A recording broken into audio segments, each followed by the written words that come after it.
চলুন ফিরে যাই এক পবিত্র সময়, এক অন্তরের প্রশান্তির যাত্রায়, যেখানে মানুষ নিজেকে আল্লাহর ইবাদতে উৎসর্গ করে দেয়। আর এই মহান ইবাদতের নাম হলো ইতিকাফ। ইতিকাফ মানে হলো দুনিয়ার সমস্ত কিছু ভুলে গিয়ে একান্তভাবে আল্লাহ তাআলার ইবাদতে নিজেকে মগ্ন করে রাখা। এটি এমন একটি আমল, যে আমল রাসূল আকরাম সাল্লাল্লাহু আলাইহি ওয়াসাল্লাম আমাদের জন্য করে গিয়েছেন এবং আমাদেরও তা অনুসরণ করা উচিত। আসসালামু আলাইকুম ওয়া রাহমাতুল্লাহ। আল্লাহ সুবহানাহু ওয়া তাআলা সূরাতুল বাকারায় বলেছেন, ওয়ালা তুবাশিরুহুন্না ওয়া আনতুম আকিফুনা ফিল মাসাজিদ।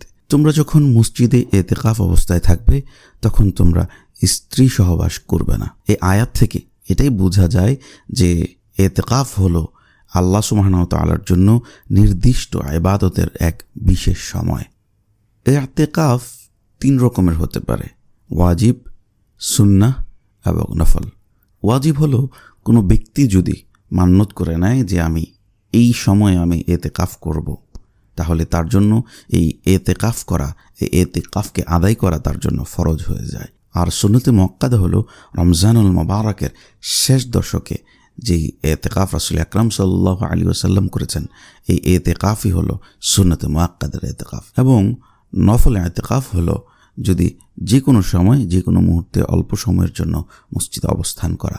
ইতিকাফের জন্য কিছু গুরুত্বপূর্ণ শর্ত রয়েছে। ইসলাম ধর্ম গ্রহণ করা, অর্থাৎ অবশ্যই মুসলমান হতে হবে। পবিত্র অবস্থায় থাকা, জানাবাত, হায়েজ, নেফাস, এই সমস্ত অপবিত্রতা থেকে নিজেকে রক্ষা করতে হবে। মসজিদে অবস্থান করা, পুরুষের জন্য মসজিদে অবস্থান করাই হচ্ছে ইতিকাফের ফরজ, এবং মহিলার ইতিকাফ করবে তার ঘরের একান্ত একটি কামরায়, যেখানে অন্য কেউ প্রবেশ করবে না। রোজা রাখা, রমজানুল মুবারকের 10 দিনের ইতিকাফের ক্ষেত্রে রোজা রাখা অতীব জরুরি এবং আবশ্যকীয়। ইতিকাফে কি করব, এটাই হয়তো আপনার মনে প্রশ্ন আসতেই পারে। যেহেতু আমাদের জন্য নামাজকে ফরজ করা হয়েছে এবং 5 ওয়াক্ত নামাজ মসজিদে থাকা অবস্থায় জামাতের সহিত আদায় করা, পবিত্র কোরআন বেশি বেশি তেলাওয়াত করা, কারণ রাসূল আকরাম সাল্লাল্লাহু আলাইহি ওয়াসাল্লাম বলেছেন, আফদালুল ইবাদাতি তিলাওয়াতুল কোরআন।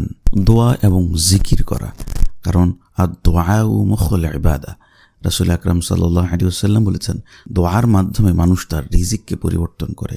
সেজন্য বেশি বেশি করে আল্লাহ সুবহানাহু ওয়া তাআলার কাছে বিগত সময়ের গুনাহের জন্য আল্লাহ সুবহানাহু ওয়া তাআলার দরবারে রোনাজারির মাধ্যমে আমার গুনাহ মাফের জন্য দোয়া করবেন। এবং আরেকটি গুরুত্বপূর্ণ কাজ করা যায়, সেটি হচ্ছে ইসলামিক জ্ঞানের, হাদিস এবং কোরআনের চর্চা করা। যদি কোনো সুযোগ থাকে, দার্সের সুযোগ থাকে, তাহলে এই বিষয়ে পড়াশোনা করা, কোরআন শিক্ষা করা, হাদিস শিক্ষা করা, এটাই তো জীবনের আসল প্রশান্তি, তাই না? ইতিকাফ ভঙ্গের কারণসমূহ: বিনা উজরে বা প্রয়োজন ব্যতীত মসজিদ থেকে বের হওয়া, স্ত্রীর সাথে সহবাস করা, এবং কোনো জরুরত ছাড়া রোজা ভঙ্গ করা, এবং দুনিয়াবি কাজে বেশি মত্ত থাকা, যেমন মসজিদে বসে বসে জিকির আজকার না করে শুধু শুধু মোবাইল টেপা, অহেতুক কথাবার্তা বলা। এই কাজগুলো করলে আপনার ইতিকাফ নষ্ট হয়ে যাবে, সেজন্য সাবধান। তাহলে ইতিকাফ করলে কি লাভ?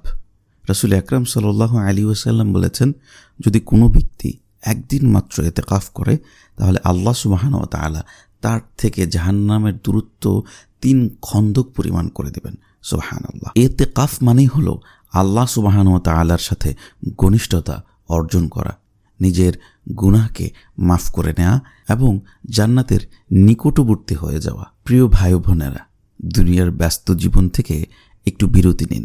আসুন কিছুদিন আমরা আল্লাহ সুবহানাহু ওয়া তাআলার ঘরে কাটাই। আমরা যেন এ রমজানুল মুবারকের শেষ দশকে ইতিকাফ করতে পারি।